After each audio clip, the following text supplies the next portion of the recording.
हाँ देखो बच्चों, आज हम लोग करेंगे द्वादशा पाठा पेज नंबर 100। पाठ का नाम है चित्रकूटम। चित्रकूट जो अपना एक दर्शनीय स्थल है सतना जिले में, उसके बारे में बताया गया है इस पाठ में। तो पहले प्रश्न के उत्तर में आएगा सघनानी। सघनानी का मतलब होता है सघन, सघन मतलब होते हैं घने। प्रश्न नंबर दूसरे के उत्तर में आएगा चित्रकूटे। चित्रकूटे सप्तमी एक वचन का है, चित्रकूट में। प्रश्न नंबर जो तीसरा है उसके उत्तर में होगा यात्री भी। यात्री भी तृतीया बहुवचन का शब्द है जिसका अर्थ होगा यात्रियों के द्वारा। बहुत से हैं या तो यात्रियों के द्वारा। प्रश्न नंबर चौथे के उत्तर में है, प्रश्न नंबर चौथे के उत्तर में आएगा चंचू प्रहारम, या उसको हम इस प्रकार भी लिख सकते हैं। हमने दोनों चीजें लिखी हैं आप लोगों को समझने के लिए। चंचू प्रहारम और उसको न्या के रूप में भी लिख सकते हैं, तो बिंदी अनुस्वार के रूप में लिख दें। अगर अनुस्वार नहीं लगाना है तो न्या भी लिख सकते हैं। तो ये भी शब्द सही है और ये भी शब्द सही है, जो आपको सरल लगे उस दृष्टि से आप उसको याद करके पेपर में लिख सकते हो।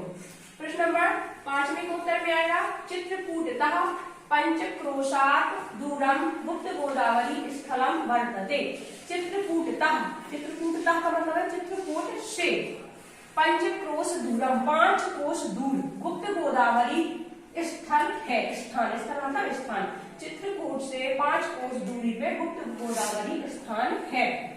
प्रश्न नंबर छठवीं के उत्तर में होगा सूर्योदयात् सूर्यास्तम यावत् मंत्रोच्चारणेन वातावरणम गुंजायतम भवति। इसका अर्थ होगा सूर्योदयात्, सूर्योदय से। देखो शब्द के अंत में अगर ता और हलन आए तो पंचमी एक वचन का होता है जिसका अर्थ उस शब्द में से निकालते हैं हिंदी अर्थ में।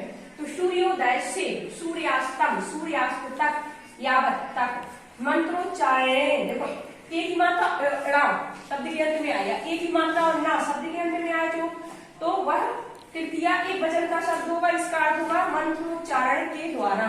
ठीक है, के द्वारा या से अर्थ होता है उसका तृतीया एक वचन में। तो मंत्रोच्चारण के द्वारा वातावरण कहलाता है हमारा वातावरण। गुंजायत का मतलब गूंजित या उसमें आवाजें गूंजती हैं, भवती होता है। गुंजायत मतलब आवाज गूंजित होती है। सूर्योदय से सूर्यास्त तक मंत्रोच्चारण के द्वारा वातावरण गुंजायत होता है। ये प्रश्न नंबर 6 का उत्तर का अर्थ है। प्रश्न नंबर 7 के उत्तर में आएगा कामदगिरि स्थलम हरितिमाच्छादितम। कामदगिरि उसी की जगह का एक नाम है जिसकी हम परिक्रमा लगाते हैं ना चित्रकूट में, वो कामदगिरि पर्वत कहलाता।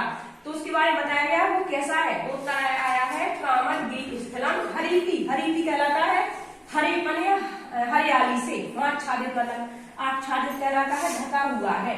तो जो कामदगिरि स्थल है वह हरित पेड़ पौधों से या हरितिमा से, हरियाली से ढका हुआ है।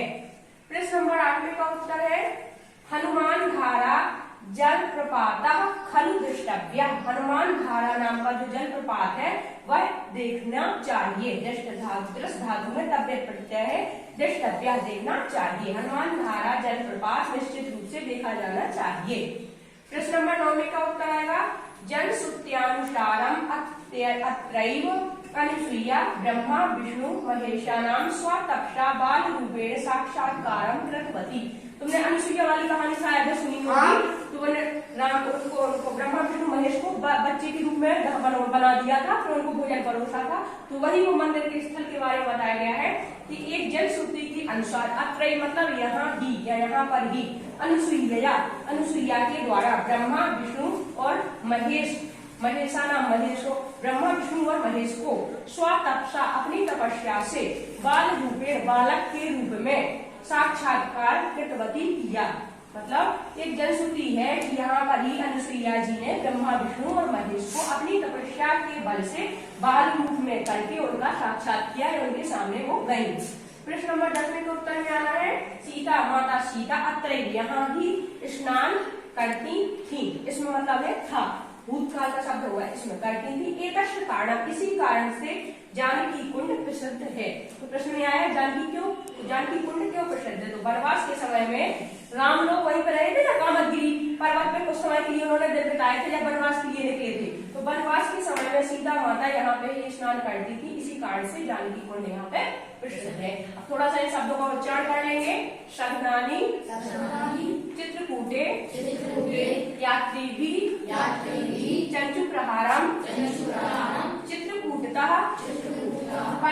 चतुष्कोशदूरं स्थलं वर्तते।